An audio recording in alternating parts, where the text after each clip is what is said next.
Okay, I think we're going. So Dr. B, thank you for taking the time to talk with us today.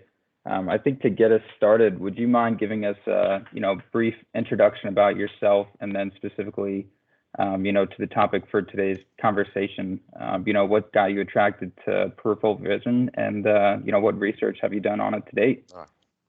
All right. Thank you very much. I'm delighted to be here. My name is Sridhar Balasubramanian, but almost everybody calls me Dr. B. So just to start off with a little bit of background, I was born in Chennai in South India, but soon thereafter, my family moved to Goa on the western coast of India. It's a little jewel of a state, beautiful sand, sea, beaches, skies. Really had a great time growing up there. One of the only parts of India that was ruled by the Portuguese and not the British. I did my undergraduate degree in engineering from the Indian Institute of Technology, got an MBA from the Indian Institute of Management, and then I worked in sales and marketing for one of India's largest food companies, Britannia Industries. And then I came to the United States in 1992 to get my PhD from Yale. So I finished my PhD in 97.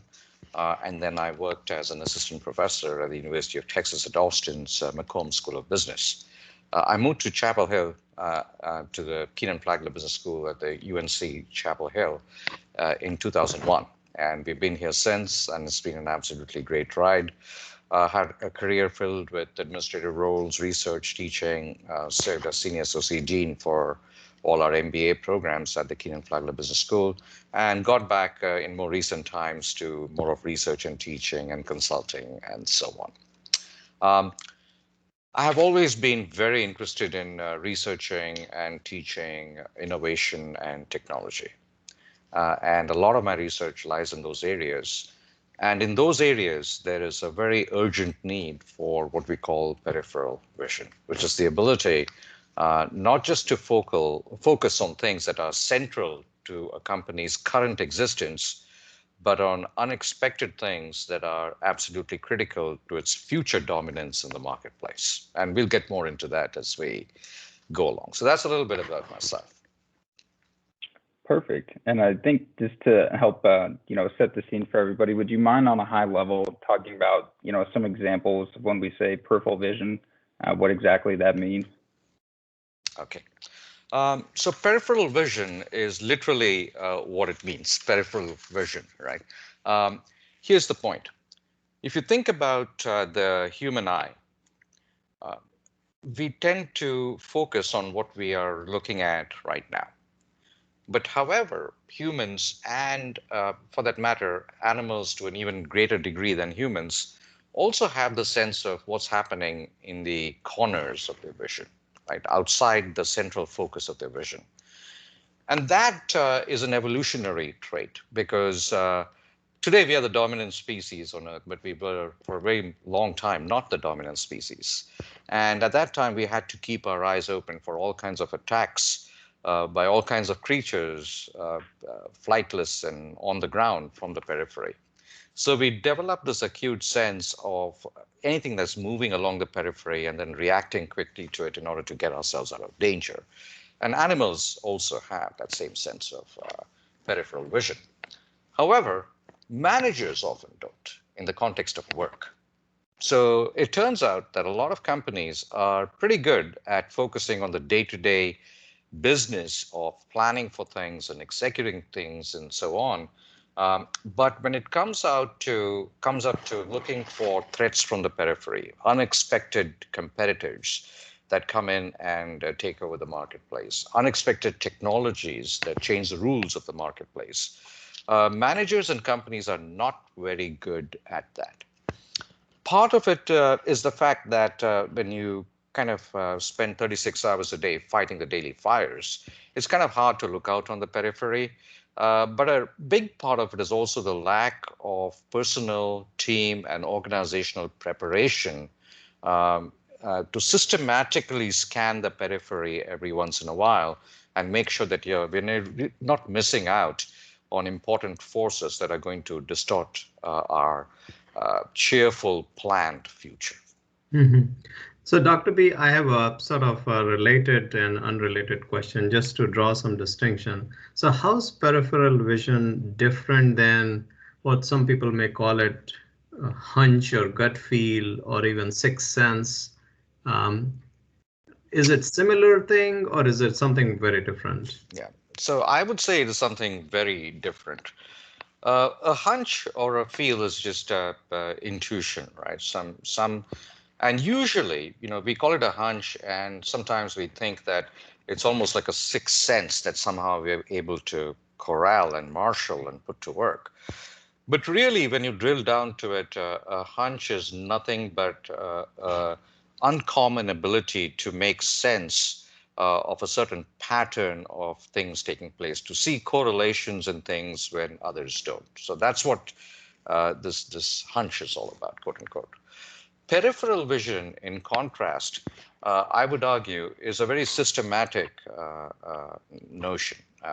To build peripheral vision implies doing things systematically so that you're not overwhelmed unexpectedly by some development along the periphery of the organization. To my mind, it's very different from a hunch. A hunch is something that is difficult to institutionalize. But I think through the right set of processes and frameworks, you can institutionalize better peripheral vision. In other words, become systematically better at it at the individual, team, and organizational levels. Very helpful. Okay. All right. And then I think, can you talk a little bit about, does every single organization need to build a peripheral vision? And then, maybe diving into some specific business cases, what are some organizations that needed to have peripheral vision, did not, and then now have totally changed as a result, whether it's their, market segment or, the amount of share they have in the market? Okay.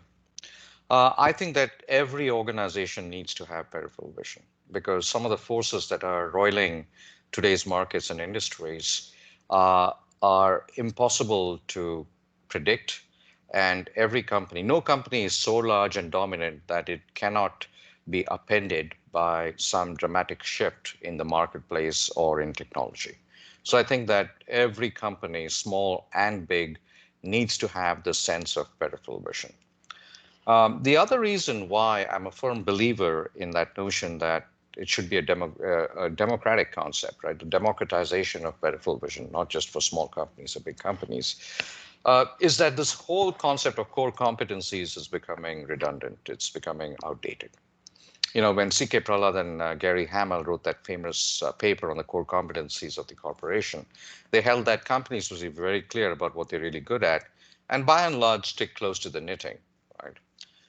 But when organizations operate in today's environment where they are shaken every day by forces related to globalization, social and demographic change, technological change, political change now, what was a core competency yesterday can very quickly become a core rigidity tomorrow. And we cannot rest on what made us great in the past because those same things can be the things that trip us up in the future. So if you adopt that perspective, then peripheral vision becomes really important because correspondingly, watching out for these unexpected changes and preparing for them, you don't know which change is going to come along, but how do you build more agile organizations prepared for this change becomes important. So to answer the second part of your question, I would argue that the lack of peripheral vision is particularly harmful to very established competitors. So the bigger you are, the harder you fall if you don't have that peripheral vision. And there are so many examples across the board, from a technological, economic, societal perspective, et cetera, that I could provide you, where really important, highly profitable developments and technologies that have rolled into the marketplace and the existing giants, incumbent giants, have been left out in the cold. Here are some quick examples. Let's first take technology, right? Um, you think about light bulb companies, traditional light bulb companies. They were not the first to capitalize on LEDs. The rush into LEDs was led by companies like Cree and others that were not really huge dominant presences in the traditional lighting industry. Think about open source software. One could argue that Microsoft or Sun Microsystems then, they should have opened an open source software division, right, which supported and enhanced the profitability of their proprietary software division. But they weren't the ones who did it. It was Linux that did it with Linus Torvalds. Think about two-sided markets for taxis apps, right? Yellow cab companies could have done it, but no, it took Uber and Lyft to pioneer that market. And look, a great example is cars. For decades, the world of automobiles has been dominated by companies like General Motors and Chrysler in the United States, and Honda and Toyota and others from Japan, and Mercedes-Benz and Audi and so on. Why on earth did they not pioneer and dominate the electric car market? Why did it take a Tesla to do that? Right. So you'll often find that when companies dominate the markets, but the technology changes, those dominant companies are not the ones who are riding this wave of change. Sometimes the economic model can be disrupted, right? You think about overnight delivery, right? USPS and airlines were very big in overnight delivery, but they didn't go into, no, they were big into postal delivery and taking things from X and giving it to Y. But it took FedEx and UPS to revolutionize that market with overnight delivery. Microsoft did not invent search or did not dominate search. Google did, right? And so it kind of goes on. There are all kinds of areas where you can think about companies that were dominant in the traditional marketplaces, but hey, you know, the whole marketplace changed, and the new entrants often came in and they disrupted the existing competitors. Mm-hmm. Yeah, I think one of the ones that I was thinking about before our conversation today, I always find interesting is BlackBerry, you know, which was the king of the phone and texting in the early 2000s, and then it was totally displaced by Apple with the touchless screen. And they just didn't think that, you know, consumers would want a touchless screen, and they would always be loyal to a keypad. But yeah, one of the things that you mentioned as well that I find interesting is, you know, a lot of the times it's not new technologies, it's some entrepreneur, some leader finding a way to make a business around that and get it to the markets. And so, not to preempt one of our questions, maybe we'll get it in discussion later on, you know, how do you build peripheral vision? But I'm curious on how do you interpret the market pulses to decide, you know, which signals are a threat or disruptive to your company and which ones are just spontaneous. You know, a lot of these weak signals are the ones that end up being the most disruptive, and humans always have a way of rationalizing things, saying, oh, it's just a spur of the moment trend, or there's always some kind of bias built into it. So how do you get around that? Right. So you almost answered that question when you said, you know, humans often tend to rationalize certain things that they find, and that's exactly what they should not do. Right? You've got to avoid rationalizing informative signals away. We'll talk a little bit more about this. The second thing is also you've got to put yourself in explicitly in well-designed situations where you decide to step away from the history of your company and industry. That is a challenging thing to do, but that is critically important if you want to realize what are the new forces that are reshaping your industry. Because it is so easy for managers and leaders to come to work under the same assumptions about their company and the industry every day. Mm-hmm. And history can be a great teacher, but history can also be a great jailer, right? A master jailer in the sense of marshaling your thoughts and putting them into this little basket and not allowing them to escape and roam the world free and find out about new things and so on. So you got to shatter what I call the tyranny of history sometimes in order to think anew about the future and how it's going to evolve and what role your company is going to play. Now, you raised a very interesting sub-point over there about entrepreneurs doing stuff. And that directly relates to the conversation that we are just having, because entrepreneurs are able to do this better because they have no history, right? They're starting off from a different base compared to established companies out there that have established technologies, managers with years of experience who have grown up, so to say, thinking about the industry and competition and technology in certain ways. But entrepreneurs don't carry that baggage of history. As a result of which, sometimes, not always, entrepreneurship is always risky. Sometimes they're really able to strike, the vein of gold, so to say, because they're looking in places that have not been prospected by traditional firms. Mm-hmm. And so you talked about attachment to history as a obstacle to peripheral vision. How would you answer the objection that time is scarce and resources are strained?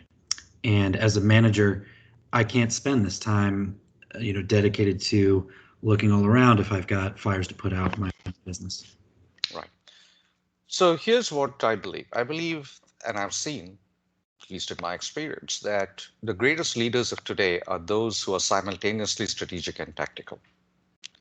So they are focused on achieving the next quarter's goals, the next half-yearly goals, annual goals, etc.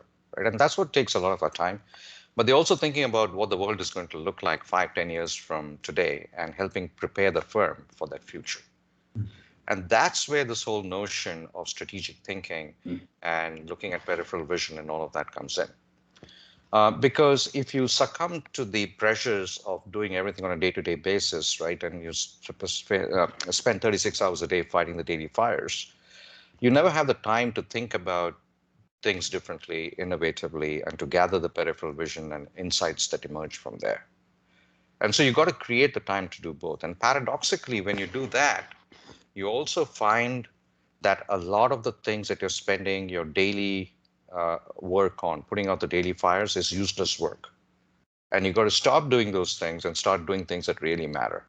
Mm-hmm. So I strongly believe that taking some time to spend on high-level strategic future-focused thinking can make you more efficient at tactical firefighting and tactical work. Interesting.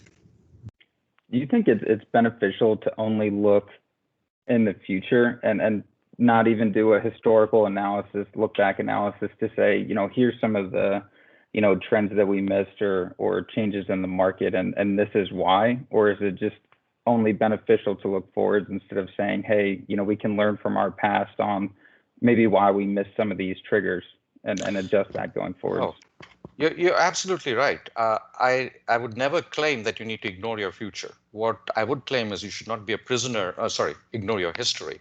What I would claim is you should never be a prisoner of your history.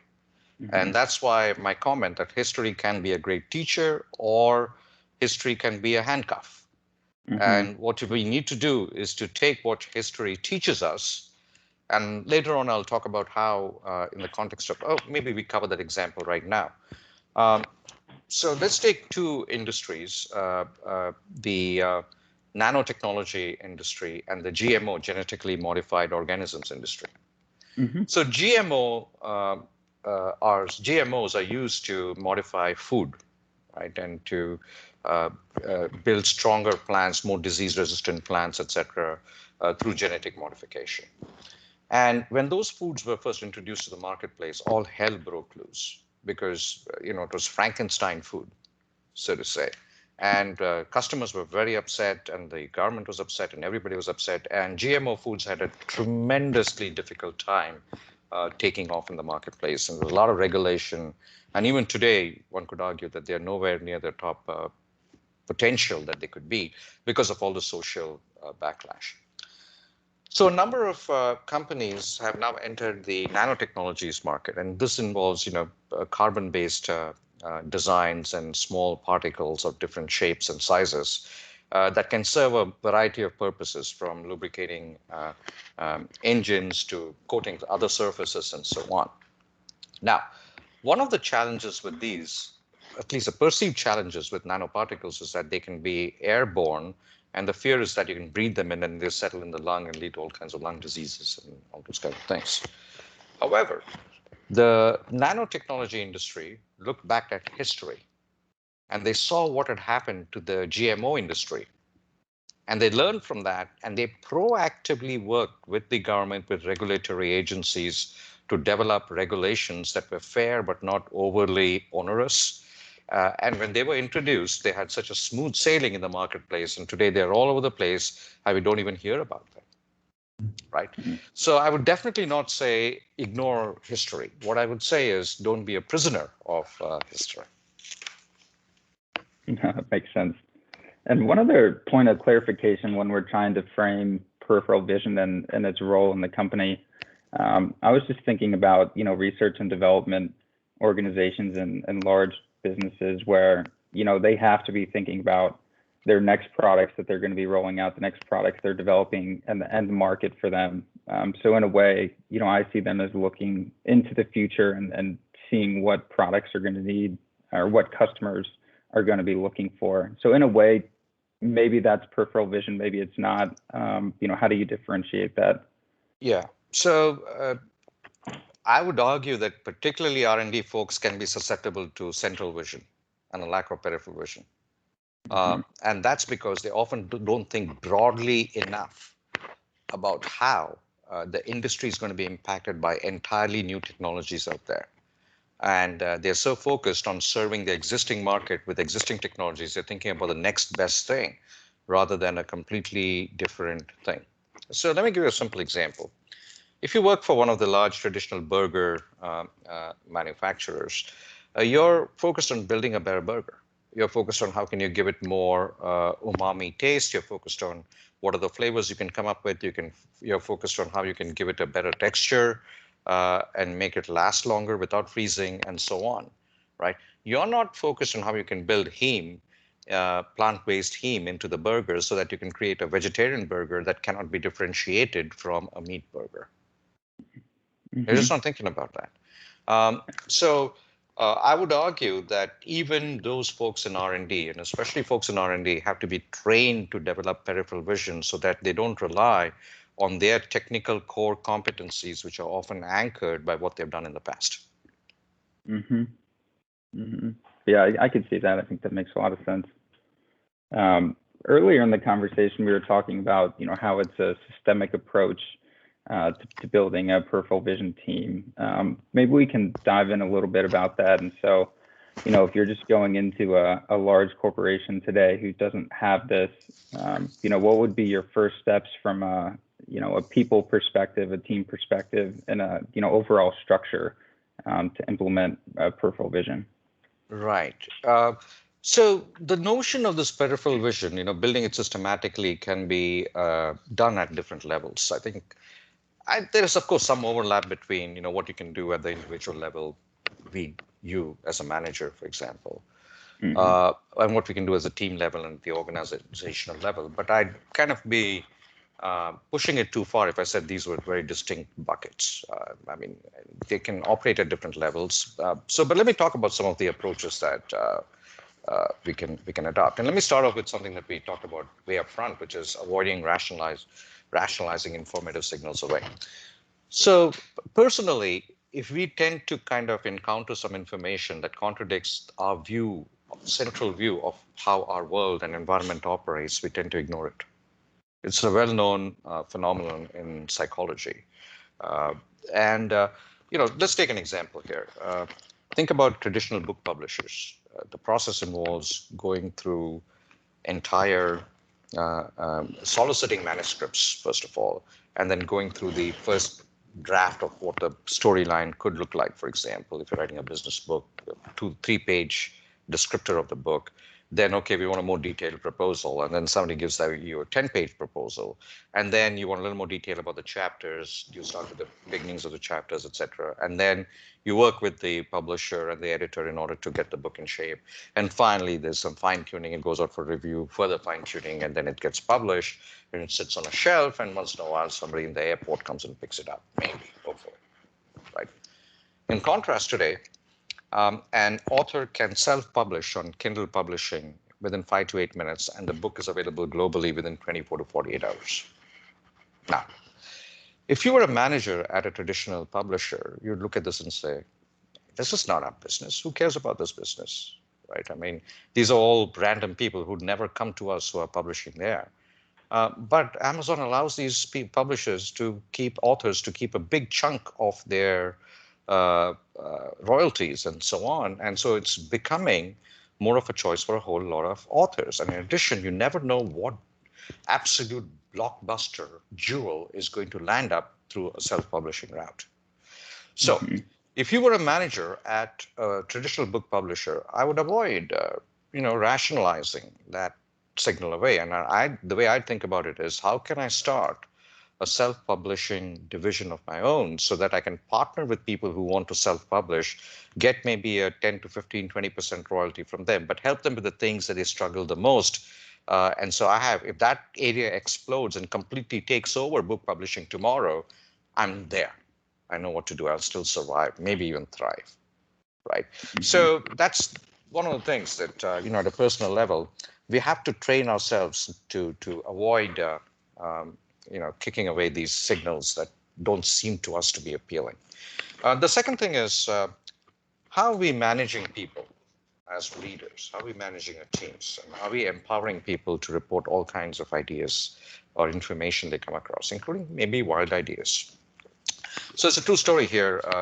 Drug maker Organon, which is now part of Schering-Plough in Switzerland, right? Swiss-based. They once came up with a new antihistamine used for respiratory drug to clear up your respiratory passages, attack allergies, etc. And they were running a test versus control group, right? The standard way to test these medications, see whether they work or not. Now, it turned out that the medication was not really effective, but one of the secretaries was involved in the trial. And these are typically blinded, so the patients don't know, the doctors don't know. But somebody has to know because they have to give the medications to the control group and the test group and the placebo group, so to say. And the secretary noticed that the people in the test group were uncommonly cheerful. What's happening over here? Now, she didn't just look at that and keep it hidden somewhere and ignore it, because the company had this whole culture of reporting things and sharing information. She reported that to one of the managers of the trial. And ultimately what happened was that the drug that came out of this, something called Tolvon, was ultimately launched not as an antihistamine, but as an antidepressant, depression drug. So this is the thing that happens when we kind of really empower people to report all kinds of ideas and to work on ideas and so on.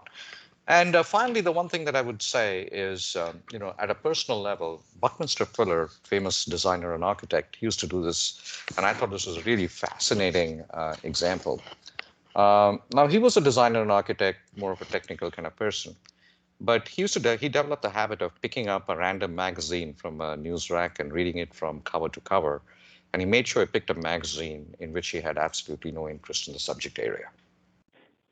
Now, that's very interesting because that really opens up your eyes and your mind to a whole set of knowledge that you typically do not encounter and that nobody has thought about applying to your field anyway. Right? So you can discover some differentiated chunks of knowledge that you can bring back and do some amazing stuff with when you read those books. And this is a kind of habit, right? Systematic habit that any manager can develop and pursue any day. Yeah. So I think the second point that you mentioned, so just to recap, you're saying it's definitely important to include, I'll call them almost maverick managers or, just outliers who have a differentiation of thought from your typical organization. And then on top of that, is there another channel, so to speak, just to, include and pulse your customers on what they're seeing in the market as well? Okay, so I'll be very careful about that particular statement because I would not claim that we need some managers to be really creative and open-minded about this. I think every manager should. And that's why I'm a big fan of systematically embracing the toolkits and the approaches that will help us do that as managers, as teams, as the company. Right? Because the last thing you want is to designate two managers that these are the best peripheral drinkers and let's leave it to them. That's not good because those managers may not be able to think well about every part of the company. They may not be the ones coming across information somewhere that they can use to develop an idea about peripheral vision and so on. So I think that's really important that this process be democratic across the company. Okay, and what was your second part of that question? The one thing I didn't hear in the structure is the, voice of the customer. Yeah. So is that something to, include as well, just from an organization standpoint? So that's a really interesting and important question. I'm glad you brought this up. A lot of this peripheral vision thing, managers can sit down with their teams, with the company, and do it inside the company. But every once in a while, it kind of helps to go outside and meet with customers and understand what's happening. Because certainly customers are capable of coming up with ideas that you never thought about, right? And there's this famous example of a financial services company in Europe that did foreign exchange transactions, and they used to handle all the customer calls and talk to them about their families, build great personal relationships. But ultimately, what they found that customers hated that. They wanted to be able to track everything themselves. And that led to the whole online tracking of your Forex transactions. And customers loved that. They didn't want that deep personal relationship. So sometimes when you challenge your assumptions and you meet customers and understand what they're doing and how to serve them better, you can gain some ideas around the periphery. The other thing that I would say is, often people think that in-depth customer interviews and focus groups are the way to develop great insights, and those are useful. But another technique that's becoming really important is just to do ethnographic research. In other words, spend a few days in the lives of your customers, and then you can discover some problems that they have that you never even thought that they have, and unarticulated needs that even if you ask them, what do you want, they couldn't tell you about because they think you can't solve them, or they know how to articulate them, or they think that those are irrelevant to the what you could do for them. But you could. If you know about them, there's a lot you could do. Yeah. So if I was, in charge of a company, and, these days I think you find more and more, multinational conglomerates that have their hands in a lot of different businesses. Even within just, Tesla, for example, you have an automotive business, you almost could classify them as a software business as well in some regard. And then you have an energy creation and storage business within them as well. So, what is the right level, or what are the right questions you need to ask in order to figure out, which level you implement this team at, or which level they should be thinking about the peripheral vision at? That's a hard question to answer because different technologies can impact different industries in different ways, right? So I would certainly do this at the individual division level. So the electricity division and solar panels and power, they should do this separately. The automobile division should do this separately. Space division should do this separately, so on. But I'm also a big fan of, every once in a while, and you can't do this too often simply because the logistics are hard, to get people into the room and discuss peripheral vision across the board, right? Get people from the space, from the energy, and from the automotive division into the room, and then talk about the peripheral vision for each of these divisions. And this is the reason why it's important. Peripheral vision thinking works best when you have diverse sets of skills and perspectives and knowledge in the room. So, for example, right, if you're an architectural firm or if you're designing a product, I'm a big fan of having the mechanical engineer, the product designer, the manufacturing engineer, the marketer, etc. in the room. But everybody knows that, no big deal, right? But I'm also a big fan of having a biologist in the room. I'm a big fan of having an anthropologist in the room because they think about design differently. Let me give you a simple example. Let us say that you were talking about how do you build a sticky surface for a product that sticks to the wall and they can hang frames on it, etc. The chemical engineer or the chemist will be thinking about all the chemical compounds that can be put there. The mechanical engineer may be thinking about how can you create a mechanical device that creates suction, like you have the suction cups on your bathroom wall, and so on and so forth. But the unexpected insight can come from the biologist uh, who can say, hey, I know of this animal called the gecko, right? And you throw the gecko up to the ceiling and they'll stick there, and you have to almost pry them off the ceiling, though they're sticking just on their tiny little feet. So let's look at the feet of the gecko and see what microstructures are there that lead to this adhesion, super adhesion.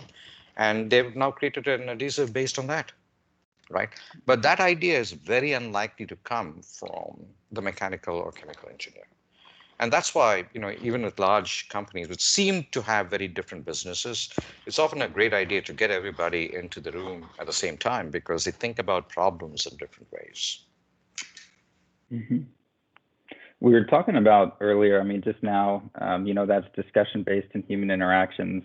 Earlier, we were talking about just, the example of the magazine. There's a lot of different mediums of attaining data and seeing what's going on in the market nowadays.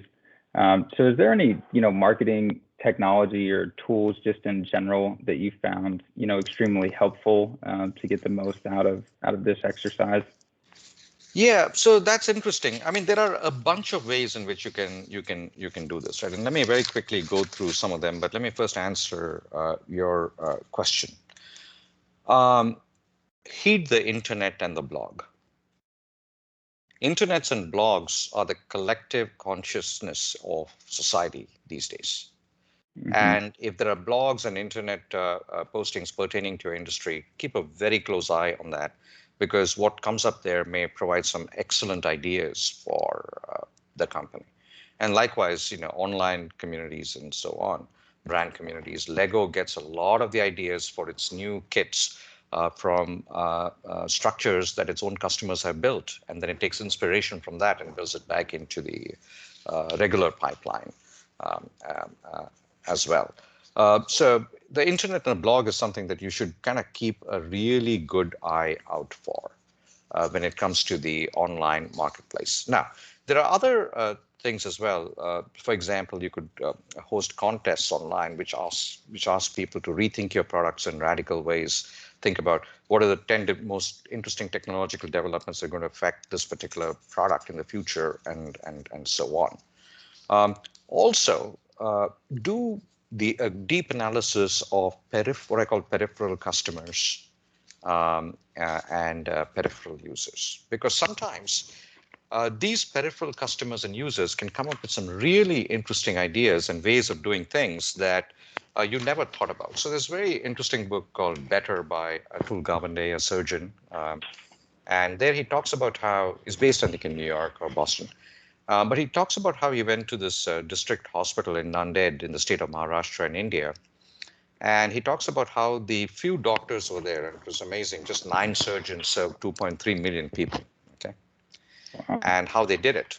And he said that, well, at that hospital, they had a large number of cases of perforated abdominal ulcers. So in other words, the ulcer was so bad that it literally burned a hole through your gut. Okay, and the reason was people in that area ate intensely hot chili peppers regularly, and the acids generated simply corroded the gut at some point in time. And he said that in my other, I know in most other places you may come across 1 or 0 cases a year. We were dealing sometimes with 4 cases a night. And it talks about how these are very complicated cases because the classic surgical procedure involves splitting open the entire gut, opening up the person, washing out all the bilious fluids and all that have collected there because of the tear in the intestine, repairing the tear, cleaning the whole thing out again, and then putting the patient back together. Enormously traumatic and very long healing times and complicated surgery. And this is, by the way, how it was done in most Western societies, developed economies. But sometimes necessity is the mother of invention. So he said, talked about this surgeon over there. So the surgeon was the name of Motevar. And he talks about how, faced with this problem, a large number of patients, very complex surgery, he somehow procured some laparoscopic surgical instruments from some other hospital secondhand. He had one attendant who was dedicated to keeping the instruments completely sterilized after each surgery safely.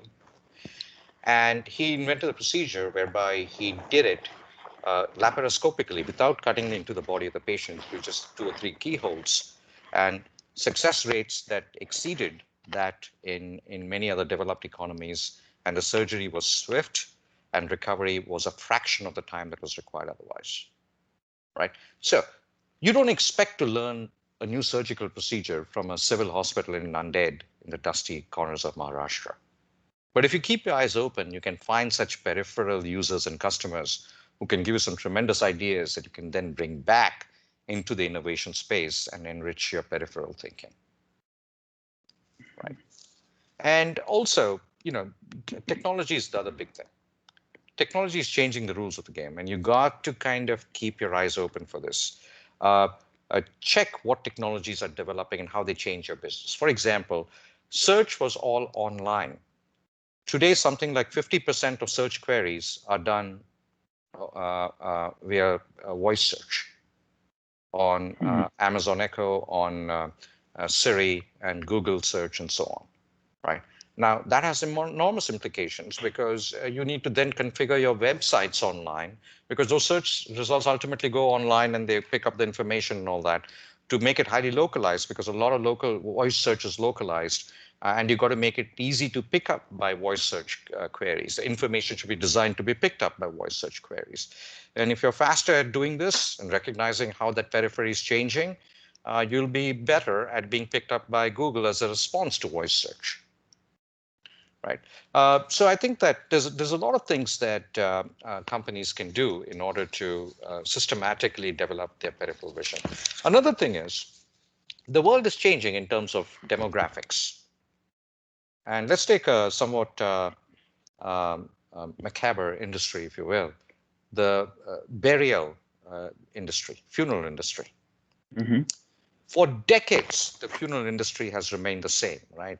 When somebody dies, you have to spend an enormous amount of time dealing in a complicated way with the funeral parlor, and they offer you all kinds of services, try and make money off you, and upsell you to a more elaborate bejeweled casket, and then everybody goes there, you have a funeral. Well, today that's no longer so, because Gen Y and Gen Z want simpler, more advanced procedures. Today, a lot of funeral parlors, what they do, you can arrange the whole thing online. You can arrange for video recording and live transmission of the ceremony to your relatives all over the world. You can arrange for celebrations rather than a sad environment over there. You can do it all on an app. They can take the remains, cremated remains, and rocket them to space and spread them amongst the stars. We originated in the stars, we go back to the stars. They can compress the remains to create synthetic diamonds that you can wear around your neck, right? And you can be buried in a forest and support the growth of new trees, right? Giving birth to life again. So you can do all kinds of things, and but to do that, you have to look at how the marketplace is changing, how customer needs are changing, how the periphery is changing in terms of what is new out there that customers want, and you change your entire business model around that. Mm-hmm. What's the best approach? That just got me thinking. Is this best served from a consultant point of view? Somebody who's familiar with a particular industry with a lot of deep expertise, whether it may not be deep company expertise, but it's well known in the industry and you can see the trends and you're most up to date. Is it somebody within a company and a team that you set up that kind of remains agnostic to the day-to-day challenges, or is it focus groups? I'll just say it's your architecture example. Maybe you get a bunch of different groups together, or funeral directors that come in and say, hey, people want to be cremated more than the common burial before, and it's more of a celebration of life nowadays than a mourning time.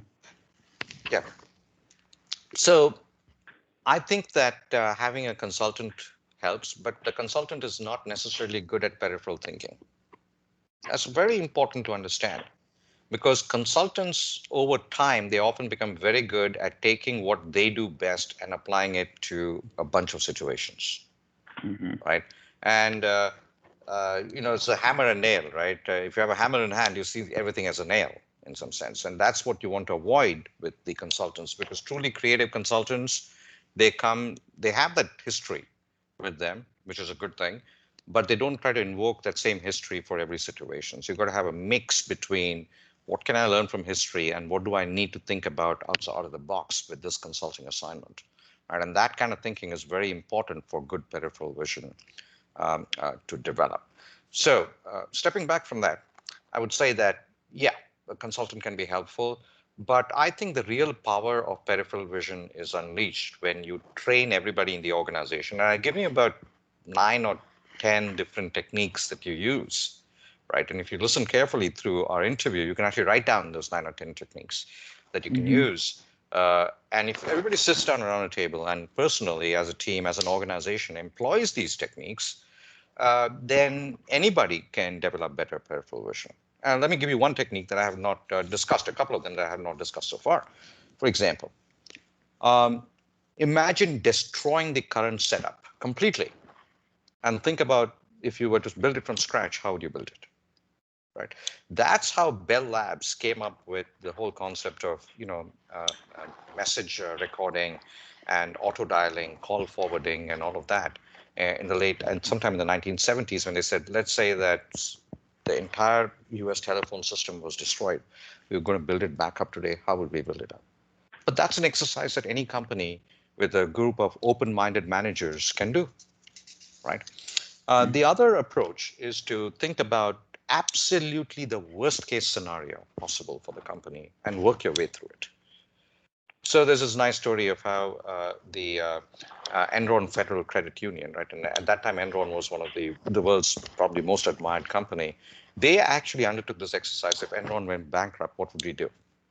And people challenge, why are you doing this? We are the world's most, brilliant and most well-regarded company. And guess what? In a year's time, Enron imploded.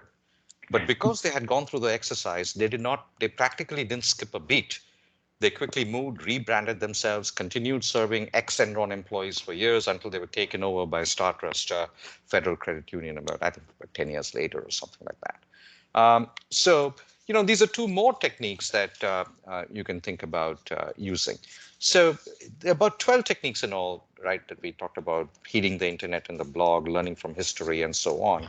And if you systematically work through these techniques as a team, with a consultant at the table or without a consultant at the table, but with open minds and willing to put in the effort every once in a while, maybe do it once every 6 months or so, you can develop a whole inventory of ideas related to peripheral vision. And that will help you prepare much better for the future, unexpected futures, unexpected changes in technology, and so on.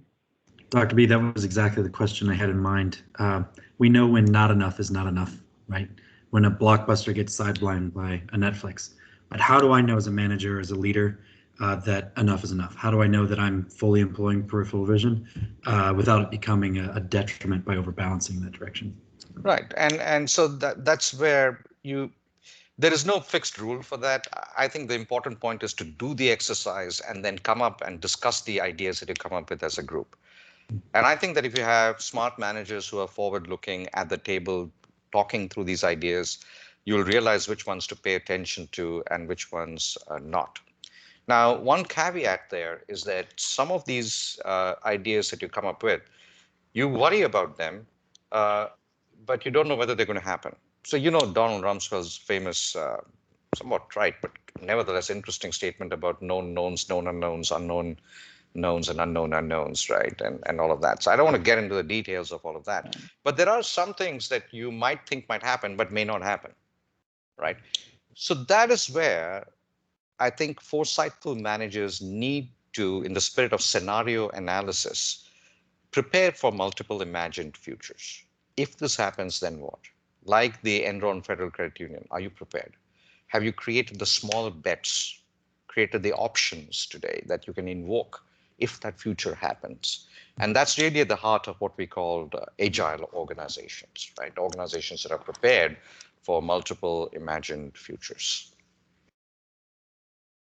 So as a person that's got a financial background myself, One of the things I always think about is ROI.